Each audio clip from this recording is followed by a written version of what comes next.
Imagine you are a student who is returning to college to finish your bachelor's degree and better your career prospects. You have successfully transferred credits from your previous institution and need some upper division courses to complete your degree. Based on your transfer situation, you expect to finish these courses and graduate within a year. But when you go to register for your courses, you see that only one of the courses you need is available to take that term. You reach out to your advisor, who informs you that the remainder of your courses won't be offered for another year.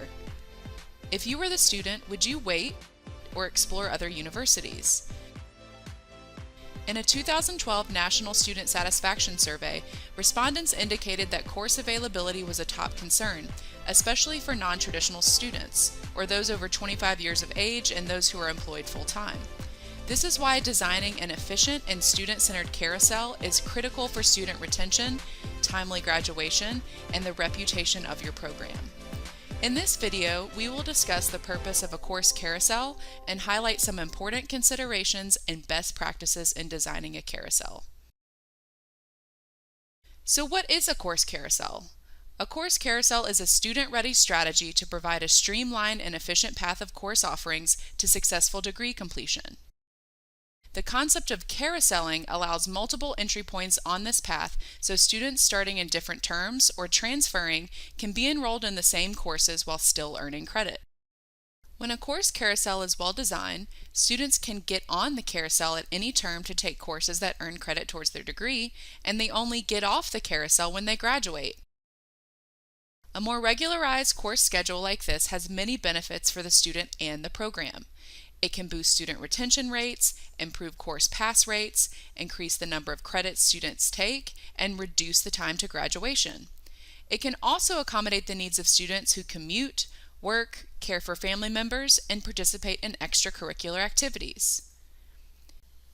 By taking the time to build a more efficient carousel of courses, you can limit the frequency of course offerings, improve faculty teaching load and class sizes, and reduce students having to wait out terms till the courses they need become available. For LSU online and continuing education, having visibility of the program path ahead of time enables our marketing, scheduling, and the design and development teams to ensure a timely launch of your program. And remember, you don't want your students to leave LSU and go to another institution, so making their path clear and streamlined from initial enrollment will help ensure that they persist until graduation.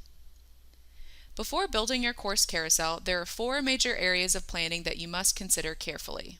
Consider that the student demographic is changing from the typical 18-year-old, and assume that students will come in with some variety of transfer credits, and build in upper division courses early on to accommodate their needs.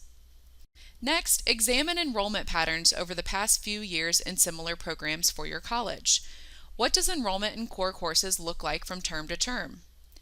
Remember that LSU Online allows for 6 starts per year, with students taking 2 courses per term. This may mean that you need to increase the frequency of your required courses. Also, schedule frequency of courses based on your highest filling and underfilled courses. Next, consider some of the unnecessary barriers or bottlenecks that keep students from persisting. Reevaluate your curriculum and consider reducing prerequisites and lockstep sequencing so that students are able to take a wider range of core courses earlier on. Look at courses that have high failure and withdrawal rates and likely need to be repeated. Identify those bottlenecks and build buffers of lighter or more engaging courses to allow students time to repeat their requisite courses. And finally, carousel to retain. Consider carouseling as a retention tool. By interspersing courses from the major with gen eds from the very beginning of the program, you can help students get a flavor of the discipline early on to keep them engaged. Avoid front-loading all the general education courses at the beginning of your program, as this can be tedious for students. But remember, it's difficult to account for all possible scenarios to totally prevent student stop-outs and dropouts. In unique instances, the advising staff of your program should be trained in the program specifics so that they are able to enroll students in the appropriate courses. As you can see, the course carousel building process can be time and labor intensive, and the considerations you make for each version of your carousel may evolve and change over time. Therefore, it is recommended that at the end of each year, you should always evaluate your course carousel based on the needs of your students, the current enrollment patterns, and the possible barriers and bottlenecks within your program so that your course carousel can be used to retain your students until graduation.